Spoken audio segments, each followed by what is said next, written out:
There was no sudden jolt, no collapsing into unconsciousness, no transition into utter darkness and back again. Nothing. On the 25th of March, at 14:57 GMT, the world stopped for 27 minutes and 54 seconds.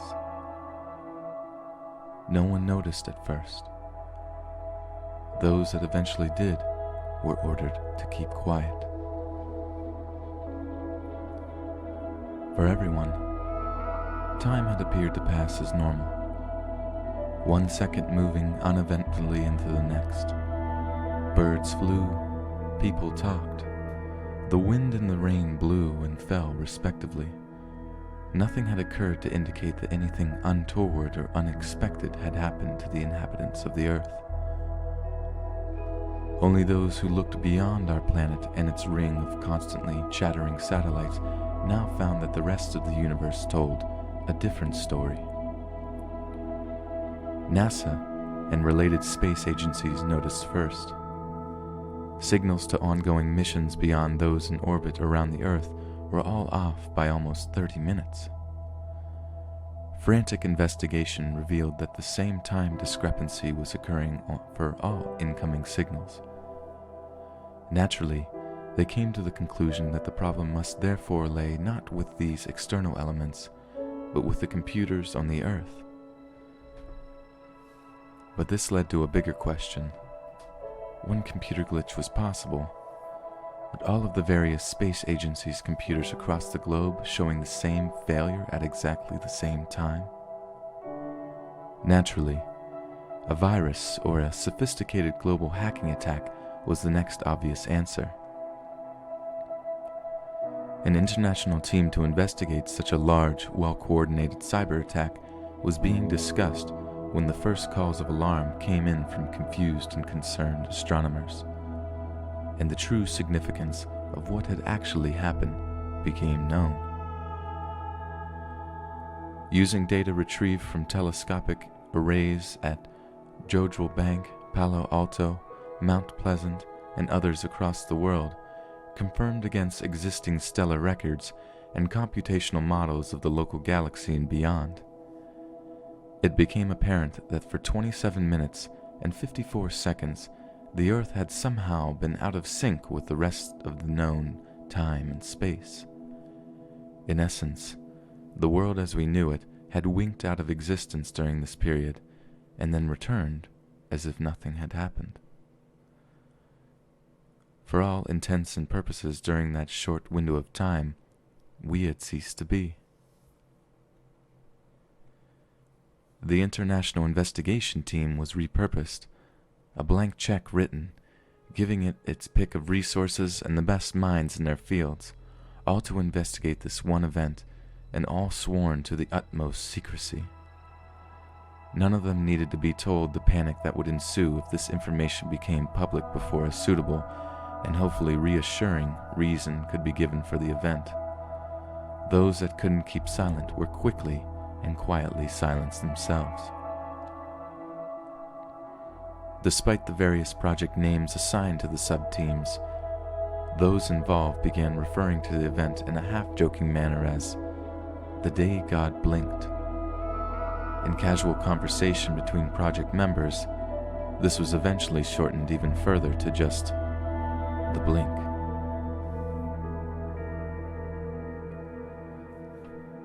After 6 rings, Ben finally answered the door. "Mark, what are you doing here?" "You invited me, remember?" "Did I? How odd." "Well, I probably had a reason at the time. It's still good to see you anyway. Come on in." I'd known Ben since we were in childhood. We attended the same schools for a while, before his crazily high IQ led him onto a fast track of higher education and beyond. We kept in touch though. His parents were sensible enough to realize he needed some grounding in the real world, and encouraged our friendship with the usual sleepovers and camping trips.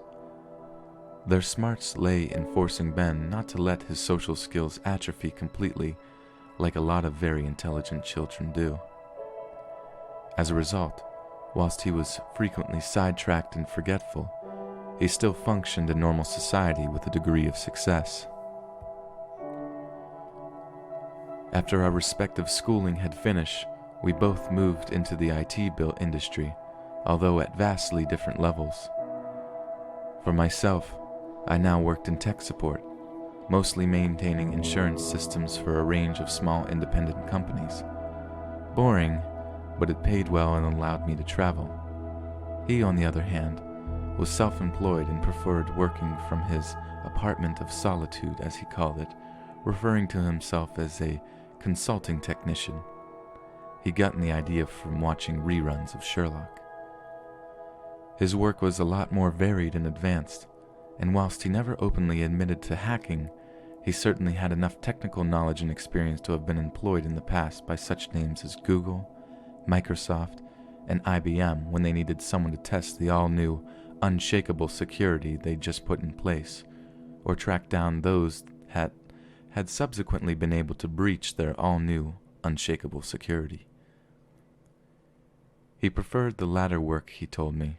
It added the thrill of the chase, plus it usually paid better. What was less well known was the work he occasionally did off the books for such groups as the Department of Defense and the NSA. He admitted his working for them was twofold. One, they wanted his expertise and brilliance, and two, it allowed them to keep tabs on his expertise and brilliance. He didn't mind this, as he explained once. Well, it keeps them happy knowing where I am and what I'm doing, or at least what they think I'm doing. And then he'd grin and pass me the latest decoded email he intercepted. He didn't do anything with the stuff he found, he just enjoyed the challenge.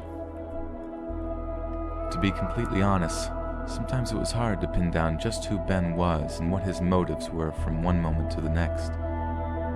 I'd just grown up accepting him and his eccentricities, quickly coming to the conclusion his life was a complex pattern of impulses and ideas, woven together from threads that were as much madness as genius. There was this belief that every time someone had said abracadabra, an angel lost its wings, or that the common cold existed as a vast hive mentality that avoided detection by its elements, constantly hopping from body to body. Mad, crazy shit like that. Half the time I thought he was joking. For the rest, I just hoped he had enough common sense to rein it in when in public. Then there were the times he did and said things that ended up on the opposite end of that, when what he said made absolute unnerving sense. On those occasions, he spoke with lucidity that seemed to be cut through all the crap humankind had built around its certainties and beliefs, as if he'd touched on some universal truth we should all by rights know. All I could do at those times was marvel at how someone with such a kaleidoscope for a brain, entertaining such a maelstrom of contradictory thoughts constantly, could suddenly bring all those elements together to produce those single, blindingly white lights of truth. Then, he'd suddenly go off on a tangent, accusing his neighbors of being CIA agents trialing neurotoxins on the local cats, and then we'd be back to normal. Still, I came at his summons. Despite the crazed theories and old habits, it was definitely the most entertaining conversation around. Plus, his library of illegally downloaded films was truly a wonder to behold. That, and he was my friend. It was during a piece of work for NASA, idling through their secure systems looking for proof of Area 51 during his off time, that led him to first discover and then piece together all the facts concerning March 25th and the blink found by the international team so far. Being his only close friend, he decided to fill me in on this ongoing conspiracy, mainly so he could show off his talents once more, hence the invitation. As he spoke, he appeared completely oblivious to how my face was gradually growing more and more incredulous. He described what the world's space agencies and astronomers had discovered, and how a secret scientific think tank was now investigating what had happened. Physicists, quantum theorists, mathematicians, the whole spectrum of sciences, all focused on this one problem and the questions associated with it. What had happened, why it had happened, and most importantly, was it likely to happen again? And if so, what was the risk of it being permanent? He told me of the total news blackout, and how any amateur astronomers or similar who now came to the same conclusions were to be either brought on board, treated as cranks, or disappeared with extreme prejudice. Their biggest fear was a mass panic, he said, or the world's religious taking credit on behalf of their respective gods, and several genocidal wars kicking off as a result. As he said, "There's nothing more disconcerting, I guess, than not being able to trust your own reality. We've been raised in a world where it's fine to distrust your government, your employees, even your family. But your own entire existence? Definitely a recipe for chaos." Places like CERN have been placed on an almost permanent hiatus. The governments of the world have no proof experiments like the ones they were doing there are the cause, but then I suppose they had to point the finger somewhere until more evidence showed up. There's a lot of theoretical work being done now, but pretty much zero practical. I guess it's only a matter of time before they get the script writers in from Doctor Who to brainstorm a possible cause. He sighed at this, sat back in his swivel chair and spun around, gazing at the ceiling, seemingly lost in thought. Then he slowly came to a stop and returned his gaze to me, a mischievous twinkle in his eyes. "Then on the other side, you have all the religions." At this he paused again, looking around his clustered desk, and then started building what looked like a tower of various bits and pieces. As it slowly grew in height, he continued speaking. "Remember our Bible classes? I like the stories, if not the morality. I especially like the story of Babel. The rising structures of books, hard drives, chocolate bars, magazines, and other random items his hands could find and reach had risen to a height just below his chin. He added a few more items, adding to the precarious sway it already had. Pausing again, his hands not touching it but spread wide, either side ready to stop any imminent collapse, he had attempted the voice of an old English vicar delivering a sermon. Man in his hubris decided to build a tower to God, so he may converse with his Creator.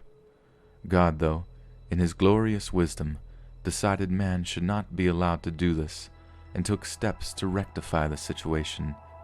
So he cursed mankind with the gift of many tongues."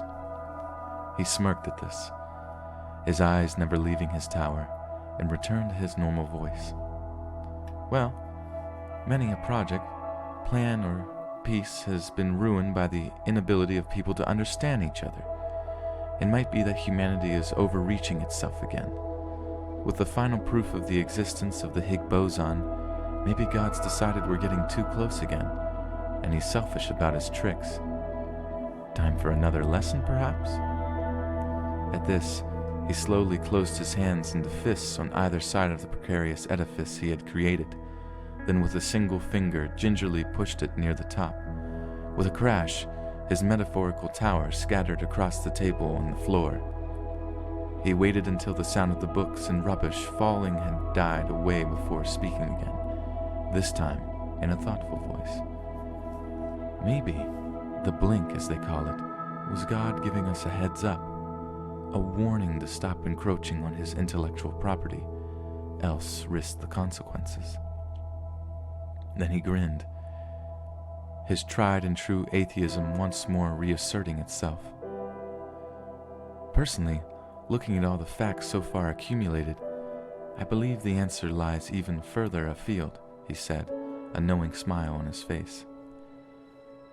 I took comfort breaking at this point, shaking my head at this new conspiracy theory. When I got back, he'd moved on already, his head now buried in the side of a PC's tower case now perched on a different desk he reserved for mechanical endeavors. It was quiet for a while, broken only by his humming as he fiddled inside the case while I looked for somewhere reasonably clean to sit. Then abruptly he spoke again, his voice oddly masked by the case. As I was saying, I believe the answers they seek lie further afield. I have statistical proof, in fact. Statistics? You?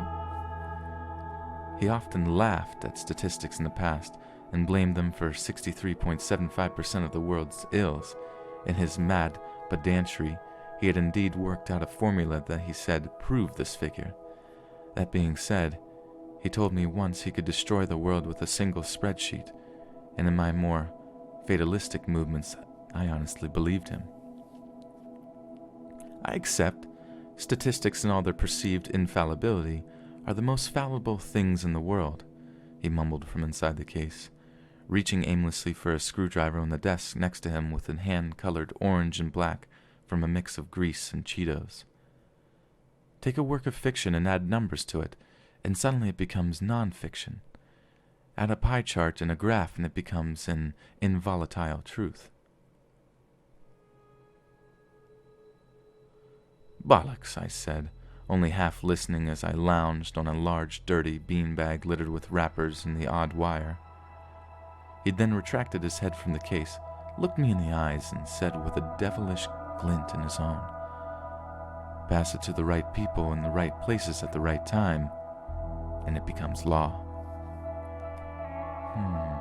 I replied, deciding not to entertain his paranoid fantasies further in favor of a magazine I had found on the floor amidst all the other junk haphazardly discarded as part of his less than ordered, less than sanitary lifestyle.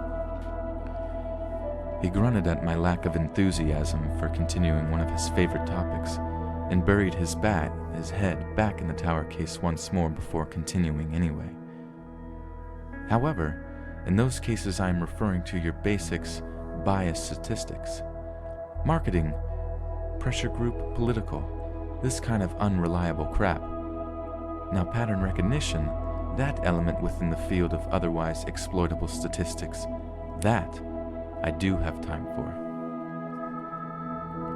Extracting his head again, he looked around the desk the case was on, shifting papers this way and that as he continued, partially lost in thought. You've heard of SETI, of course. Hold on. If we're heading into alien territory, you can kiss my ass right here and now. He fixed me with a glare, and I threw my hands up in the air in resignation, muttering, "I'm sorry. Please continue, oh, knowledgeable one." Thank you. SETI, the search for extraterrestrial life, one of their jobs being the analysis of signals bouncing in and around our local galaxy, of which they have never found any conclusive proof of intelligent life, I reminded him pointedly. He ignored me. What if the patterns they've been looking for are wrong? What if you could analyze these seemingly random signals another way? What if there is a pattern, but it's spread over a longer period so you don't even see it as a pattern? Aha! Triumphantly, his hand came out of a pile of books, clutching a pad of post-it notes, scattering the books across the desk in doing so. Fishing a pen from his trouser pocket, I saw him scribble "to do" on the top note and slap it to the side of the tower's case before turning around to face me with an excited grin on his face. Have you been watching the Discovery Channel again? Is there a UFO special in this week? I asked pointedly. He looked at me indignantly, though I noticed he quickly closed a TV guide that had been open on his desk amongst the mess. What if I told you I had written my own pattern recognition algorithm? What if I told you that I had found a message in those signals? Bullshit, I said quietly, suddenly less sure of myself, not more than a little shaken by what this meant if he had indeed succeeded in discovering a message from an alien race. Well, it wasn't easy, he continued, feigning an air of false modesty, and I do have the NSA to thank. Although if they discovered I've been running this algorithm in the background on their decryption supercomputer, then I may have a leave abruptly or apologize. You never can tell what mood they'll be in one day to the next. Ben, what about the message? I said firmly, cutting him short, standing to face him. Oh, that. He went quiet, looking around evasively. My doubts quickly returned. What was the message, Ben? Well, it was short, and it is really rather impressive decoding anything like this, obviously. Ben! He paused, and then said abjectly, Hello? Are you content?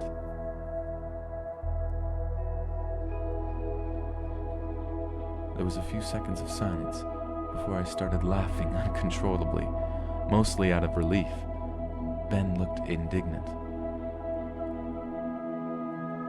Well, I think it's a very poignant message, better than prepare to be annihilated. Oh God, hold on a second, I can't breathe. You had me shitting myself for a moment there. I take it then you don't believe what I've found is a message from an alien race. Would you please stop laughing? I'm sorry.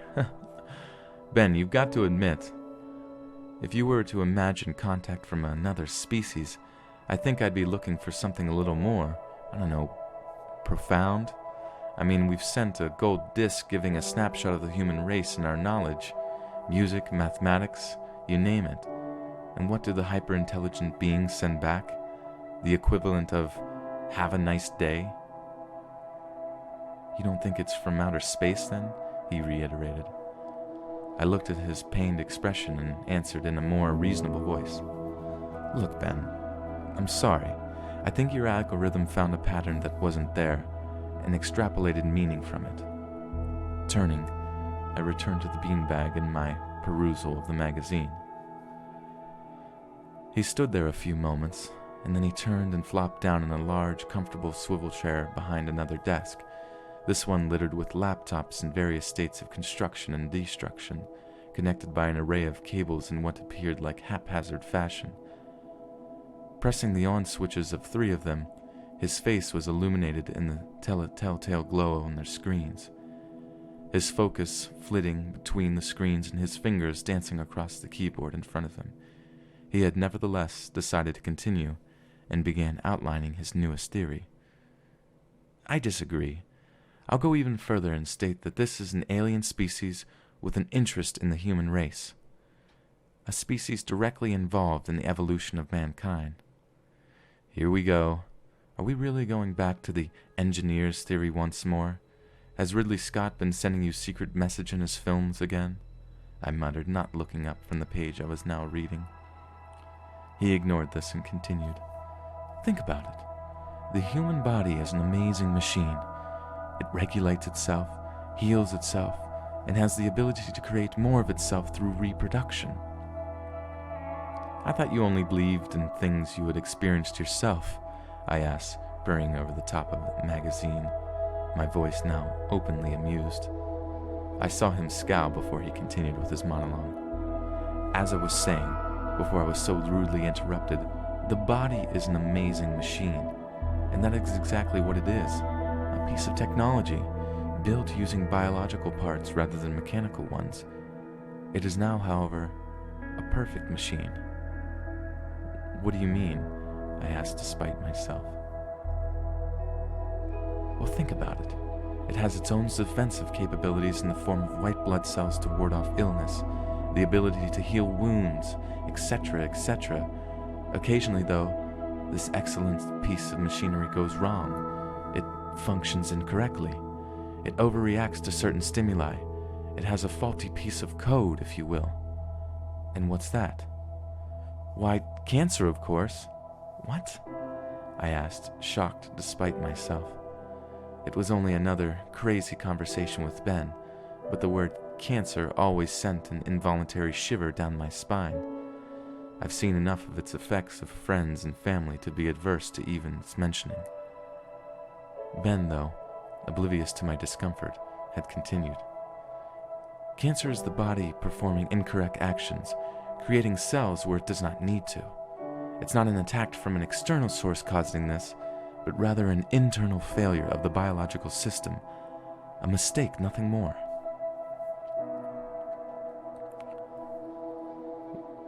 We have in essence a design flaw. If our God or gods are supposedly infallible, then logic dictates we are not built by a benign, omnipotent being, but rather are constructs of a more fallible ones. Actions should have been taken to rectify these errors, to complain, if you will. Despite myself, I took another look over the magazine at him, nervous now for a reason I couldn't quite put my finger on. What did you do? Why, I sent a message back, telling them this, of course.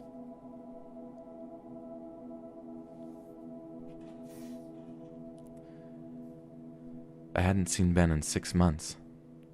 Work had kept me busy in London, and he wasn't one for texting or casual telephone conversation to catch up. Then one day, he called me up suddenly to come visit. By this time, snippets of information about the blink had begun to leak out onto the internet, on even some of the more respected sites and journals. Most normal people saw it as just another mad conspiracy theory. Having spoken to Ben before, though, when we'd outline all the data, the fact that other sources were now relaying the same information sent chills through me. It was one of the thing it was being just another of those crazy theories, but quite another when growing number of external bodies were now seeming to confirm that the event's existence. This time, when I rang his doorbell, he answered on the first ring, but I wasn't ready for the sight when he opened the door. He was haggard and tired, like he hadn't slept in days, and his clothes were rumpled and dirty, even more so than normal. As I stood there, I caught a look in his eyes. They were bloodshot, and there was large, dark circles under them, but there was a calm I hadn't seen before, which was echoed in his voice as he welcomed me in. I couldn't quite put my finger on it at first, but then it dawned on me. I had seen and heard this kind of response before in those who were in their final stages of terminal illness. Acceptance. I felt my body prickle with unease, that chill that ripples across your skin when you stop thinking in the past or the future, and all your attention is suddenly focused on the now, because you know the world you're used to is about to change in some fundamental way. I paused in the doorway and looked him in the eyes. Then, without thinking, I drew into a massive bear hug. Ben had never been one for physical contact in all the time I had known him, but he accepted the hug without question, and I felt some of the tension release from him. We parted after a short while, and I asked him sincerely, "Are you okay? Nothing wrong with you?" No, nothing physically at least."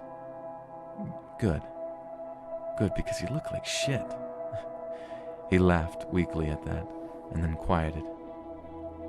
We stood there silently for a few moments before the thought had been nagging at my mind since he had invited me forced itself out. "I've noticed on the web there's been a lot of noise about this blink thing you've mentioned last time. I was wondering, did you get an answer?" He smiled weakly, ignoring my question, inviting me in and simply pointing me to the large beanbag for me to sit, as I'd done so many times before. If anything, his apartment was even messier than the last time, but somehow the impression of organized chaos was gone. This was just mess that had been left to accumulate, like the owner no longer cared. As I sat down, he went over to the desk and fiddled with a laptop, moved some random items on the desk, almost like he was stalling. Then turning to face me, resting himself against the desk, he asked me in a vague voice, "Do you remember what I was talking about the last time you visited?" "You mean the alien thing?" I answered, trying to make my voice sound light, the smirk on my face forced and obviously fake. I'd given in to his suspicions and he knew it. Before he would have rubbed this fact in my face, but today he didn't. Such things didn't seem to matter to him anymore, which made my voiceless fears even greater. Not just humanity, but all life on Earth has been engineered. An external source created it and maintained it. It is my belief. At this he laughed, a dry, mocking laugh, as his use of a word he had previously despised. It is my belief now that the Earth has experienced various stages of life. There have probably been several of these stages back from when Earth was first formed, up to and including today. Of these earlier versions we have no substantial evidence of. The last one before us, though, we do have several indicators lying around. He left it hanging, waiting for my mind to catch up. It didn't take long, although I was surprised at how easily I was accepting what was possibly another one of his eccentric theories. "You mean the dinosaurs, don't you?" I said quietly, his restraint somehow infecting me as well now. A small smile arranged itself on his lips again, though the sadness never left his eyes. Indeed, those big, stumbling sods before us, for the sake of clarity, I've classed them as version 5.0 of life on Earth. We are version 6.0, I now have reason to believe. "What about your message? Did you get an answer?" I asked again, a bit more impatiently. "Not just my message. The Earth's been sending radio signals and more out for quite a few years now. If we can find their signals as I've proven, they can certainly pick up ours, even the unintended ones." "What are you trying to say, Ben?" "That they got our messages, and they took action." I tried to swallow now in a dry throat. "What action?" "Your work in technical support. What is usually your first recommendation when something stops working correctly?" I don't know. Usually turn it off and back on again does the trick in the majority of cases." At this, my voice trailed off as I realized what he was implying. What this said about March 25th and the lost 27 minutes and 54 seconds. He started laughing, trailing off into a sad cough as he saw what he had said take hold in my mind. Then he suddenly went off at a tangent, just like the old days, and I listened despite the sick feeling in the pit of my stomach at what I was now thinking. "Chariots of the gods. Chariots of the freaking gods. Imagine that. Aliens coming down to teach ancient civilizations new tricks. Or maybe they didn't. Maybe version 6.0 was still under warranty at the time, and part of that warranty included on-site maintenance. Hell, my money's on the Greek gods actually being extraterrestrial consultants sent down to fix bug problems. Makes you wonder which fucked up piece of code triggered Pompeii." "Shut up!" I suddenly raged. Maybe he was in one of his mad phrases again, but I knew that he wasn't. The sane, logical part of me didn't want any more truth, knew I couldn't handle anymore. I looked up, and Ben was staring at me, not in anger, but in sympathy.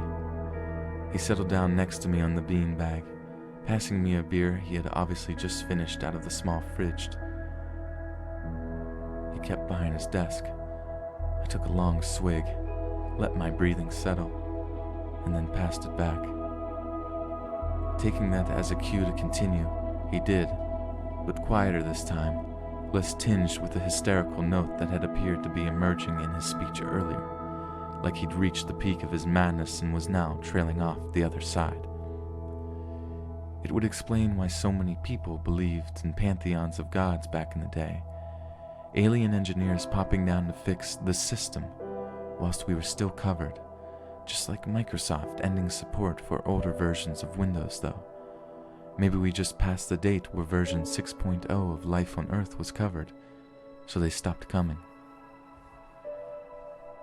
He took a swig and passed it back, his voice now wistful, his eyes unfocused, trying to look across the unfathomable void to where he imagined our progenitors resided.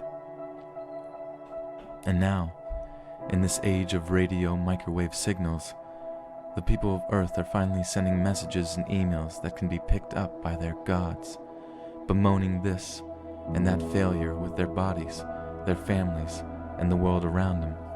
Demanding answers, these messages tumble out across the ether of space, picked up by some backwater tech support desk in some forgotten nebula. The number of messages reaches a critical mass, a statistical point where action must be taken, and some alien equivalent of a high school dropout named Gary checks a scrap of paper on his desk for the instructions to an age-old piece of software. He downed the rest of the beer. And then turns it off and on again.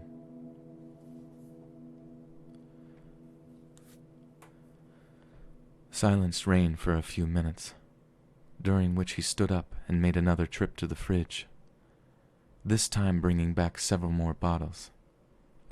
He settled back down on the beanbag and passed me one more before he spoke again. "I got a message back, you know," he said simply.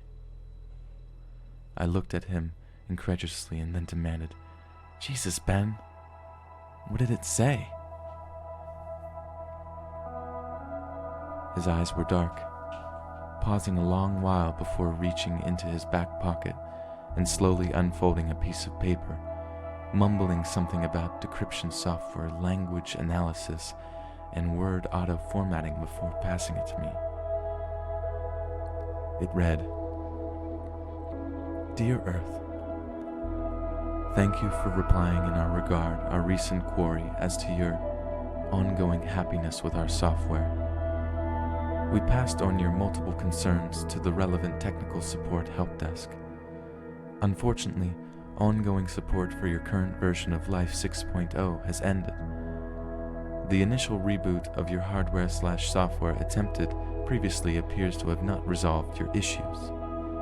Therefore, we will be refreshing your system to previous stable release Life 5.3. Your contract does not include backup/restoration of existent data, so all current data will be wiped post-version Life 5.3. Thank you for using Life, and please contact us if further issues occur. Best regards." "Refresh," was all I could mutter, confusion and dread dulling my senses. Using the version's numbering as a guide, my guess is that we'd be resetting the Earth back to the late Jurassic period, he murmured thoughtfully, taking another swig of beer. I sent a message back, of course, asking them not to do anything. I even couched it in the proper terms. "We have decided to continue with our current installation. Please do not reboot nor refresh the system. Please ignore all other bug reports unless forwarded by me, Ben Glover, Sysadmin of Earth." Hopefully they get it in on time. Bug reports? Prayers? Oh.